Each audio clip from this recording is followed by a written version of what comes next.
The December real estate data is in, and we've got some surprises for you. Hello, everyone. Welcome to Real Estate Daily with the House Heroes. I am Ryan Lineker. Here, we bring you the latest in real estate news as it pertains to mortgages, homes, and everything you need to know to be brought up to speed. So if you enjoy these updates, hit the subscribe and smash that like button for me. Let's get into this. So today we've got the headline of housing inventory falling under 1 million units nationwide again as sales quote unquote collapse. If you got nothing to sell, it's hard to get those numbers up, right? So that's where we're at right now. This is some pretty interesting data that actually puts it in perspective. So there are now under 1 million homes for sale in the United States with a population of roughly 330 million people. So do the math. If you got a family of 5, that's roughly 60 families that are fighting over one house to purchase, right? If everybody was out there looking to buy a house. And that really just kind of puts it all in perspective. There's no wonder housing sales are down. If you only have 1 million homes to sell, how are you selling more than 4 million a year, right? I'm not taking away from the fact that rates are high and affordability is a little rough with where prices are, right? You had the prices run up and then you had rates run up. So you've got that compounding effect. Luckily for us, we're starting to see rates stabilize a little bit, and I'll get into some of that data later. And as we know, the historical interest rates are still at all-time lows when you look at it on a broader scale, but it doesn't take away the fact that, hey, when you have the combination, it hurts some people's pocketbooks. And that's what we like to talk about here is like, you know, that's the reality, but there are people that can afford it. There's a ton of pent-up demand. And instead of reading the headlines, expecting this to get better, what we feel is you should get in as soon as you're able to afford a house and really start building your equity through homeownership, especially if you plan on being in that area for roughly 5 years. All right, so let's jump back into the data.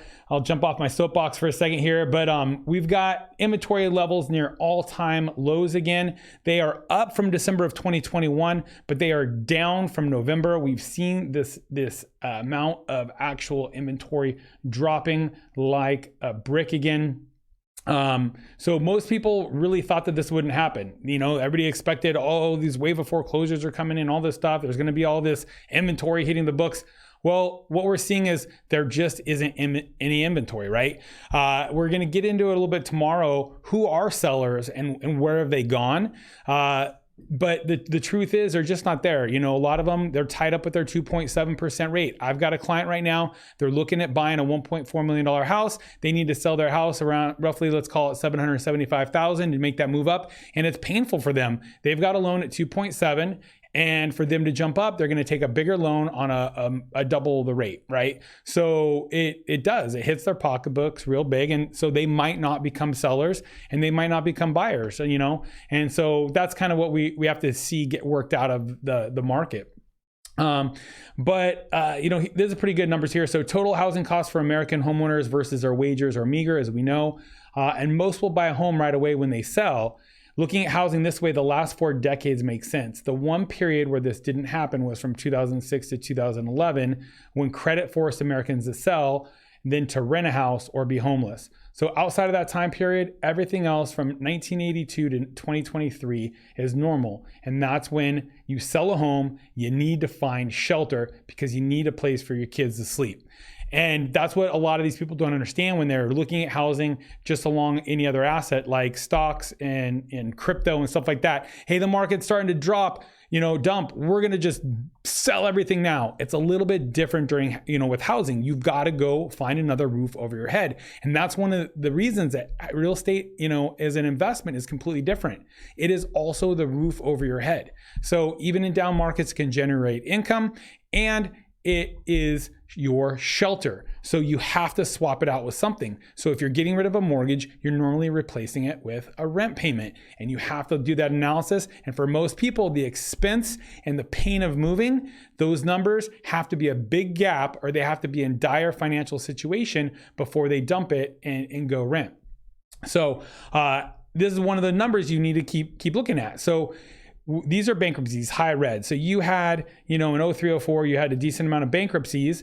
You had a low number of foreclosures. And then obviously we saw foreclosures just have a big run up, right? And then over time, both bankruptcies and foreclosures have come down.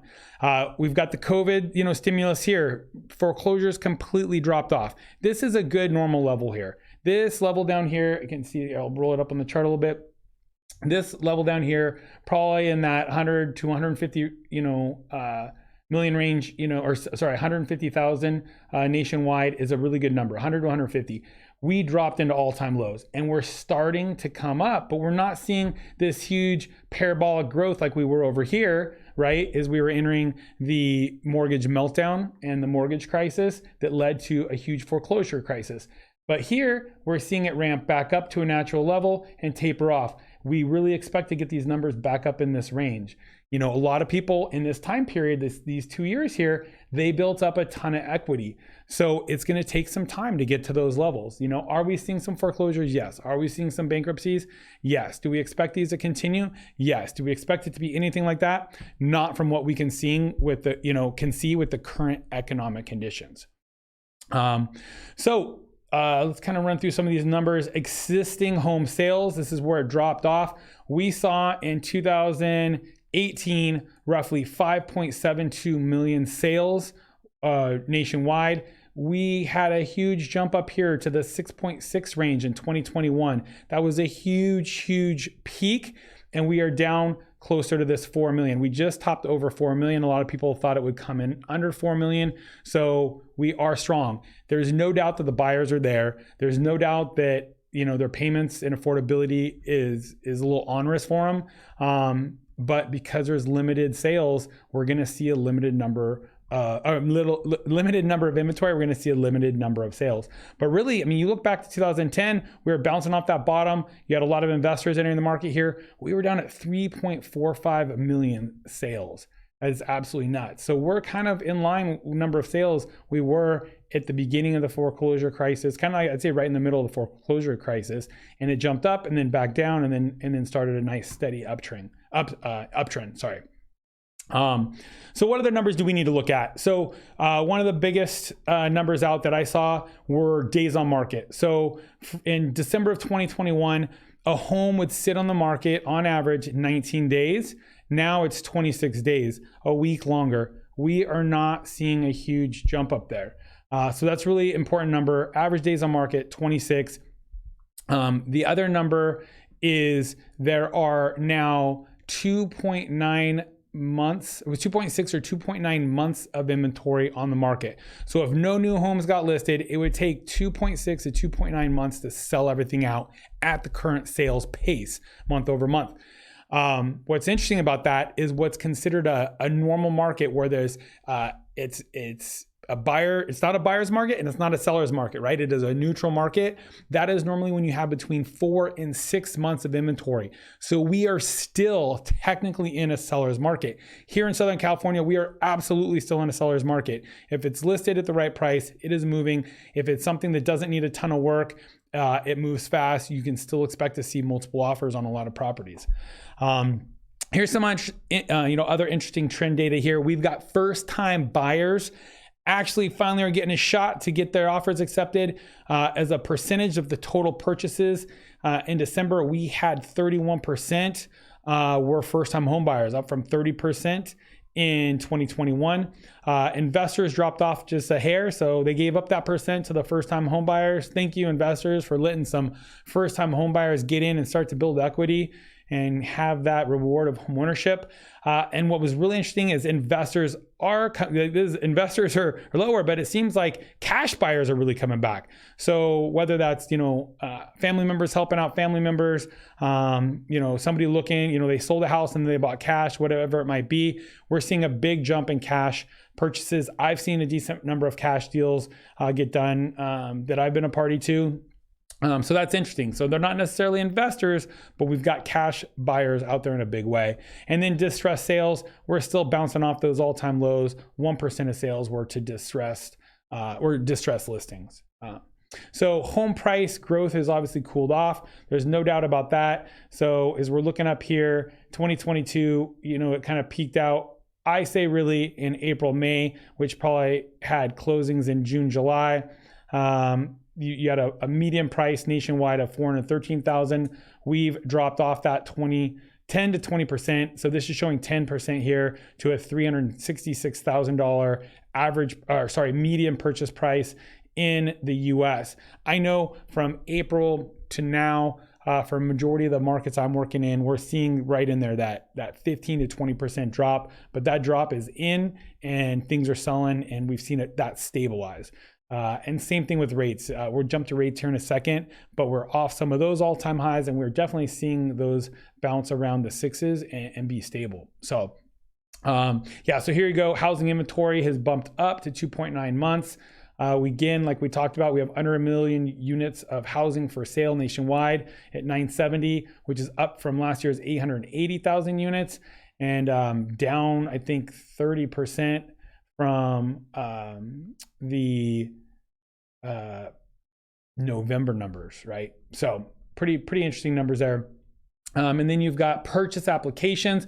We dropped below this number here of 200,000, and we jumped up. So we actually have had a 25% jump in mortgage applications. I believe it was month over month. So we are seeing the buyers become active. They've been sitting there as pent-up demand. There's not enough inventory. And I think they're starting to see the headlines break from all doom and gloom to show them that, hey, deals are getting done.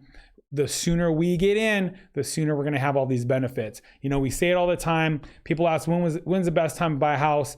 5 years ago, right? 20 years ago. Well, the sooner you can get to that 5 years ago, the better off you are. The sooner you can get to that 20 years ago, the better off you are. And so if you're approved for a mortgage and there's homes that can meet your needs, not your wants, not your forever home, if they can meet your needs and put that shelter over your head, I absolutely suggest getting in as soon as possible. So here's our trend line for mortgage rates. Roughly, this mortgage optimal blue mortgages from Friday we're looking at here. So they had a little jump up to the 6.2 range. As we've seen, it's kind of been in the low sixes here now for a couple weeks. Obviously, you need to reach out to your lender and see what they can do for you. There are other options out there, adjustable rate mortgages. I've even seen some 30-year fixed rates at some credit unions in the fives. Blows my mind. There are absolutely some great rates out there, but you got to do your shopping. This is the time more than ever. Thank you for joining us here. If you know anybody that can benefit from this information, please share this with them. Again, subscribe and turn your notifications on. We absolutely appreciate you as viewers. And if you can give us one thanks, that would be to share this with someone else. Other than that, hope you have a great day and peace.